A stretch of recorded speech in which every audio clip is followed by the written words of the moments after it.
of 2025 includes Michael Cera, Taylor Swift, and Kevin Spacey. Let's get into it. Welcome back to Rewind. We are your hosts, and we are here once again to tell you... We don't have a chicken jockey update. Well, I just made a chicken jockey update. But we don't have a chicken jockey update, guys. But we have some really, really fun things to cover today. Starting with Taylor Swift is back, guys. She didn't get her well-needed rest from the Era store because she's being subpoenaed by Justin Baldoni's team. Yes, this court case from It Ends With Us just keeps going and going and going and going, and it's never ending. At this point, it never ends with us. Whether you're on Blake Lively's side or Justin Baldoni's side, it's kind of pretty clear what's going on here. The biggest thing, though, is Justin Baldoni's team called in Taylor Swift and for the legal battle, and Taylor Swift's team were just like, listen, this is so clearly just an attempt to get news in tabloids and drag the names. The spokesperson, the Blake Lively spokesperson came out and said, this is just a publicity stunt. Let's drop this, because Justin Baldoni wanted to subpoena her because she allegedly had conversations and knowledge that could be relevant to the case, which... doesn't everyone have conversations and knowledge which could be relevant to the case? Let's be honest. Yeah, I mean, Taylor Swift's song My Tears Ricochet is in the movie, but that's pretty much as far as it goes. They are probably next going to subpoena Hugh Jackman because, and hear me out, in Deadpool and Wolverine there's a character called Nice Pool, which Ryan Reynolds famously plays, that is loosely based off of Justin Baldoni. So I'm going to start suing all sorts of celebrities for loosely making guys with glasses and hats. At this point, Lively, Reynolds, their PR team, and even the New York Times are seeking dismissal from this lawsuit because, guys, let's be honest, what's the big deal? Like, let's just stop. Yeah, we have an exclusive here. It's coming up right now. Apparently, they're about to name the Pope in the trial as well. He wasn't even Pope back then, but he's somehow involved. We are finally getting more movies, which are actors' debut features. I am here for it. You are here for it. We are all here from it. Directing features. Yes. We have Michael Cera, who is making his directorial debut called Love Is Not the Answer, starring some amazing people. Yeah. Pamela Anderson, Fred Hetchinger, Steve Coogan, Jamie Dornan. Amazing cast members in this movie. It states, with the little information we have, it states that it's an absurdist comedy. God knows what genre that is. It's Michael Cera. He is an absurdist comic. Like, let's be honest right now. Cut to, hi, I'm Michael Cera, and this is my cream. Yeah. From the little details we have about this movie, it's basically an exploration of loneliness and the quest for connection. Michael Cera, do you need a hug? I think you need a hug, babe. Look, CAA is launching the sales at Cannes, and it's going to do well. So I think he's going to get a nice hug from them. It's also being teamed up with MK2, which kind of just like, and 2AM, which are the team behind Past Lives and Baby Girl. Yeah. So it's bound to be good. I'm pretty sure this is going to be bought by A24. Like, if we're honest, if we're very honest, this feels like an A24 purchase. But for those Michael Cera fans, he's sooner going to be in Wes Anderson's film The Phoenician Scheme. Whether you're interested in Wes Anderson or not, that he's definitely going to be funny in that. He's going to be an absurdist comic in that. On top of that, Scarlett Johansson is... also known as Colin Jost's husband. Yes, wife. Is also making her directorial debut with Eleanor The Great. Apparently, this is a top contender for Cannes. I saw a clip from this, and we'll play a clip for you guys, but this film stars June Squibb as Eleanor. I love June Squibb. Mother, June Squibb, my woman. The plot is... It's hilarious. This movie is hilarious. It's another one based on the quest for connection. But the premise is she mistakenly joins a Holocaust survivors group, triggering memories of her traumatic past. But it's a comedy. Yeah. It's a drama comedy. This feels like a complete unknown. Yes. No, wait. Not complete unknown. A real pain. A real pain. The Jesse Eisenberg directed movie with Kieran Culkin came out last year, did super well. That's also about like a Holocaust tour. Yes. Kind of separate to this. It's about two cousins visiting Auschwitz and their like. I think it was Auschwitz, but yeah, just going through concentration camps. Yeah, exactly. And it's all about them like looking at their heritage, and it's like a drama comedy, and all that. But super excited. Wish that these two come out in cinemas. I'm really hoping they don't just come out on VOD. I mean, this is Sony Pictures. Yes. So there's a big chance. It's TriStar. Yeah. So there's a chance. There is a chance. Everyone's favorite streaming platform, Mubi, yes, Mubi, I said that right, has financed Jane Schoenbrun's next film, Teenage Sex and Death at Camp Miasma. That's a mouthful of a... And yeah, Miasma's a place, not miasma like the asthma I have. Yeah, Mubi is pulling them out. I mean, after The Substance, I feel like people are becoming fans of Mubi. Yeah, so The Substance made nearly $1 billion, or a bit more than $1 billion, which gave Mubi a super long runway to make some super interesting films. This seems to be one of their first. This sounds like a very interesting film. It's starring Gillian Anderson from Sex Education and Hannah Einbinder. So I'm sat. Fully sat. The film follows a director who is obsessed with a reclusive actor from this in-world cult slasher film. So I think it's like Jane Schoenbrun. Yeah, I think it's a drama horror coming of age style thing. There's again not much is out about the plots for this movie and the others we've mentioned, but honestly, I'm in. I saw the TV Glow at, I think, one of its first European screenings last year. And it was a mouthful of a movie to process. I must admit, it took me a while to understand the concept. Visually, I thought it was amazing. Yeah. But it took me a while to process and understand the concept. But hearing Jane herself talk about it and even hearing Justice Smith talk about it was a really cool experience. We absolutely cheated. Like, we got to see the film with them and with a bunch of other people in outdoor cinema that was put up over the summer, and we got to ask them questions and have them explain things. So yeah, we were just there we were the dumb audience members of that screening. So I out of all people, I'm glad that we actually got the director to answer those questions. Yep. But this film is described as a nostalgic, surreal sleepover classic, and if anyone's going to pull it off, it is Jane. The everlasting powerhouse of music and TV have just joined forces because Madonna is coming out with a limited series about her own life, directed by Shawn Levy. I mean, match made in absolute heaven. I assume that this had something to do with the fact that Deadpool, once again, they licensed Like a Prayer from Madonna, which is a very famously difficult Clearly, that collaboration license. worked, and it's working well, because the director of Stranger Things, the Adam Project, what else have Shawn Levy? Night at the Museum is coming together with Madonna Deadpool to create this insane show. It's produced by Netflix, which, perfect, it's going to be everywhere. I'm going to be sat and watching it first thing. And fortunately, it comes as kind of like a revival of the biopic plans that Universal were set to make with Julia Garner. Yeah, they're going to make a feature film and they with scrapped Universal. it. Julia Garner would have been absolutely excellent. She can chameleon into every single role that she's ever come across. She's incredible. She was an amazing Madonna. Hopefully, maybe Shawn Levy, Netflix, we know you watch, fans of the show. Maybe get Julia Garner back? Maybe. Or are we going to get maybe you know how documentaries, they have the pretend found footage? Maybe Julia Garner's body doubles in for Madonna. I don't know. I don't know. The casting remains unknown, but I'm sure they're going to hit it out of the park.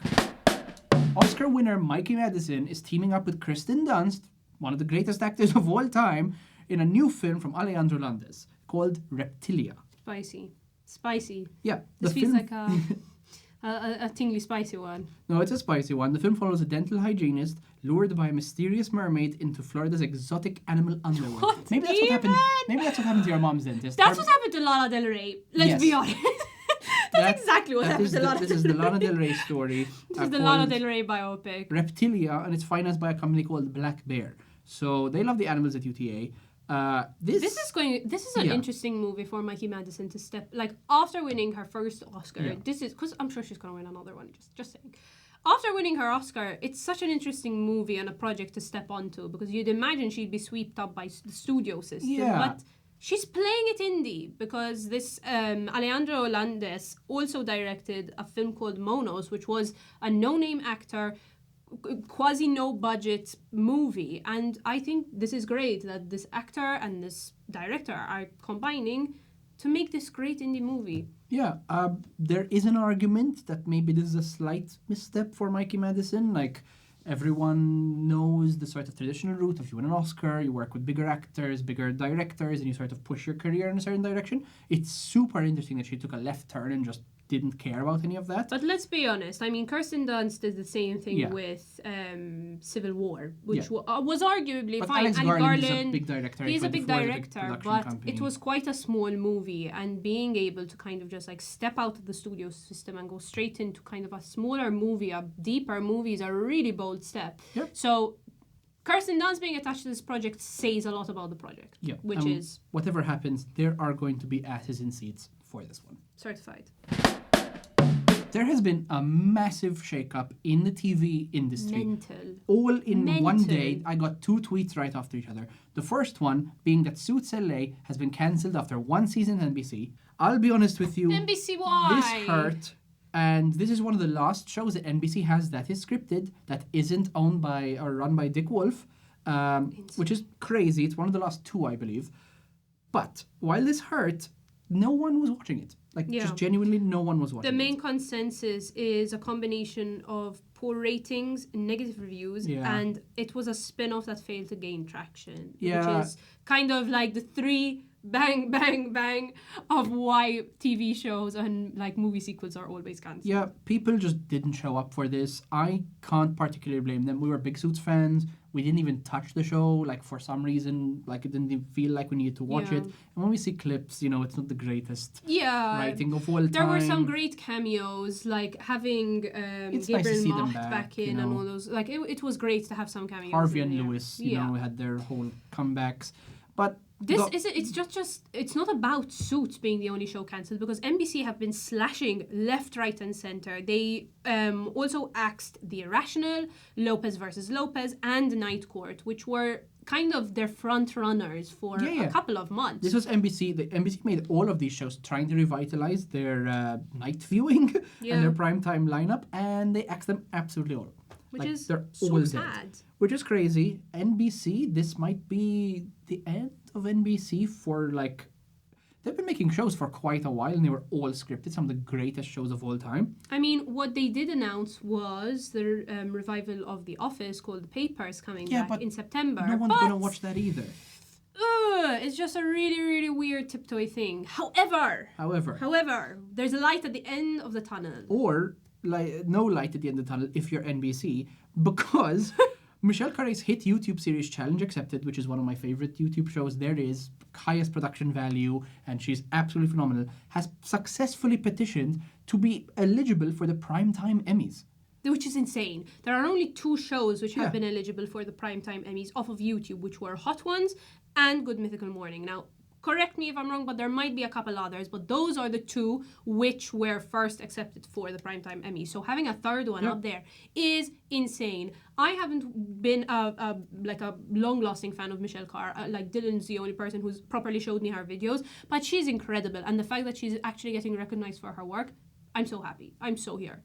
Her episode called 90 Day Black Belt, which premiered at a film festival, is the one that's going to be sent in for the Emmys. Primetime Emmys, yeah. And it's so interesting, to us at least, how one of the biggest shows of all time that was on NBC and then moved to Netflix, had billions of hours viewed, right, was cancelled after season 1, right? And then in the exact same day, a YouTuber with a very small team, and I mean, I'm sure it's growing now, but a very small team, it's YouTube, it's not hundreds of people, created a show that was nominated for Emmys on YouTube without anyone's sort of consent. They didn't wait for it just shows a studio to say how yes. The Hollywood trend, the trends are shifting, and there's clearly a mix and a match going on within the system, which is a good thing, maybe a bad thing, but this is why we call it a shake-up, because we need new things and we need them now, and this is what we needed. Absolutely. What this does show, though, is that the 3 shows that were nominated were unscripted. I don't think that YouTube is coming for scripted content. Absolutely not. But at the same time, NBC doesn't have any scripted content. So they weren't going to win an Emmy for that anyways. It just kind of feels like Hollywood has divided in 2, where the traditional networks are making unscripted, right? And then your HBOs, your Apple TVs are making your super high-end scripted. Yeah. And then when everything else went to YouTube, right? So everything else, all the other shows that people used to watch on all the other networks, you can watch them directly from your favorite creators, directly on YouTube for free. Speaking of more things that have been slashed from the TV world, Netflix has just removed Black Mirror Bandersnatch, as well as, on top of it all, Unbreakable Kimmy Schmidt's interactive episode as well, which is Kimmy versus the Reverend. This breaks my heart because these episodes of TV are never going to be seen ever again. They're never going to be on gone DVD. off the face of the planet. Like, you couldn't have watched them on a torrenting site or something just because they are specifically interactive TV. They are gone. So Netflix's interactive project is completely done and dusted. Netflix's give, Netflix take away. Yeah. And they're absolutely gone, which is disheartening because so many people worked on those. They were great episodes of television. When it comes to Bandersnatch, there was over, I think, 5 hours of content to result in multiple endings to create the best possible outcome possible. And knowing that all that hard work and all of that effort has just been slashed off of the zeitgeist is insane. It breaks my heart. I assume it's so they can clean up the code base, like maybe free up some server space. Oh, definitely. It all comes down to like how much Netflix can handle it, and then it requires a lot of technology. It's kind of like, Markiplier had released his own interactive kind of like choose your adventure show, but that was through YouTube playlists, which I feel like it's way more complex to do on Netflix. So I get on a technological basis it must have been really difficult, but find a way through it. It's insane to just get rid of the products overall. Yeah, I mean, we've long been fans of when companies get rid of content like this for whatever reason. It'd be amazing if it could just go into the public domain, just go into IP. They're not making money off of it anyways. If they could have given Bandersnatch back to the production company of Black Mirror to shop it around, maybe it ends up on Universal or Peacock or any of the other streaming services who might have wanted it, or allowed people to set up their own streaming service to play this kind of stuff.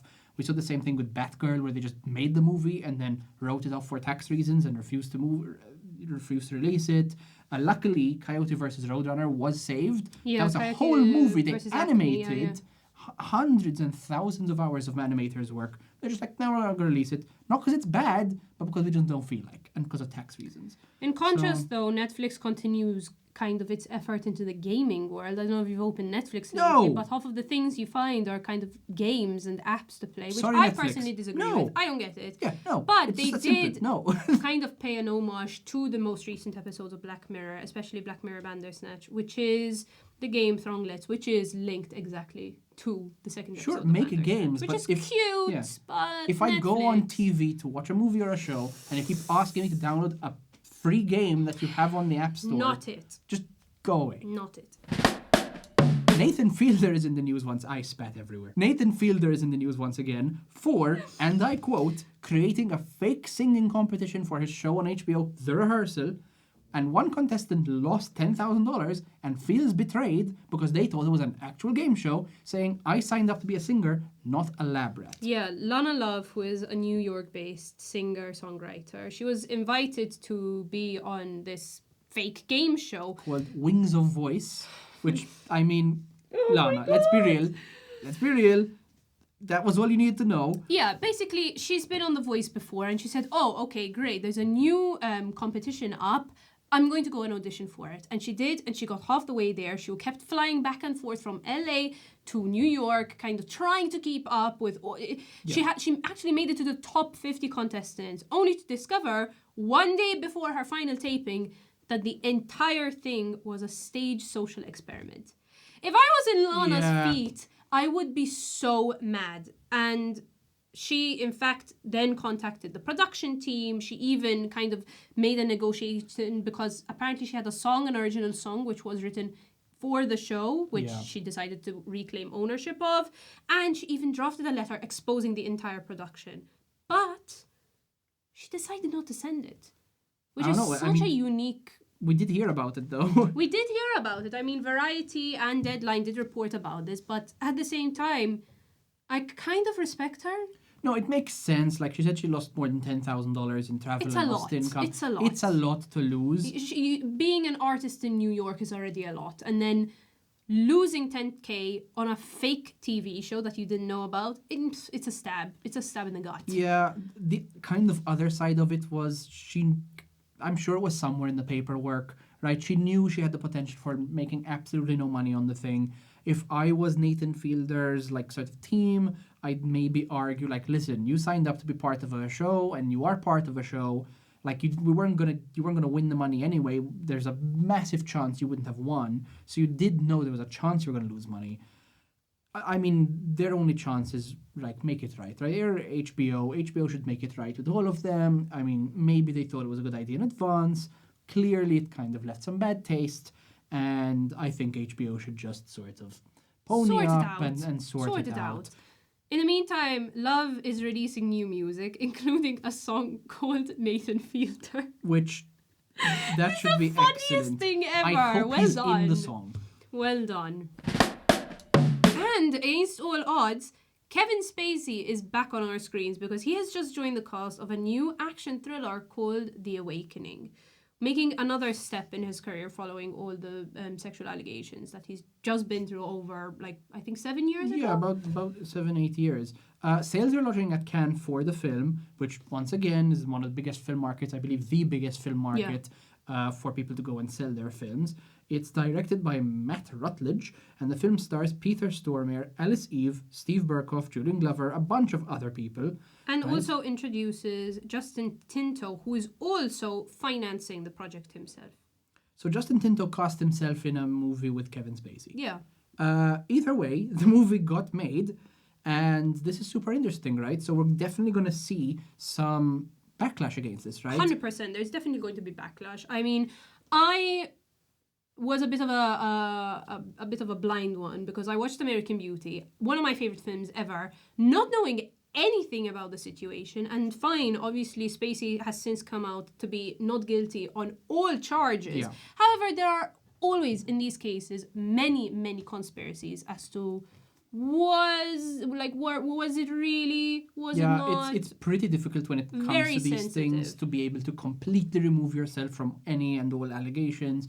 I mean, Kevin Spacey has been known for playing some super creepy characters, 100%, which didn't help him. I mean, everything that was alleged against him, he kind of did in House of Cards. He was also an incredibly creepy person in American Beauty. He was an incredibly creepy person in Baby Driver. His whole career and persona is him playing characters that are deeply unlikable. So it obviously didn't help when it came to kind of all the allegations. And I'm sure there are many theories that could be true and could be untrue. But, I mean, it's the same thing with the Johnny Depp trial. These people still need to go on and live their lives. And even though they've as long as they're innocent and they are not criminals, obviously. Like Ted Bundy should be in the Netflix shows. Absolutely not. But these people do need to continue living their lives and making their money and continuing their careers. So I'm interested to see what this movie is going to do and what is going to come from all the kind of fans and people out there. Well, this movie's in the can. They already shot it. Pinewood Studios in London. It's in the can. It's in the can. So they're editing it. This is coming out soon. And we'll see what kind of backlash and whether people are in for another Kevin Spacey flick, or whether, like, it's just not going to work anymore and he's lost his magical touch. Well, if you guys think we've missed out on anything, be sure to like, subscribe, and comment. And let us know if you want another Chicken Jockey update next week.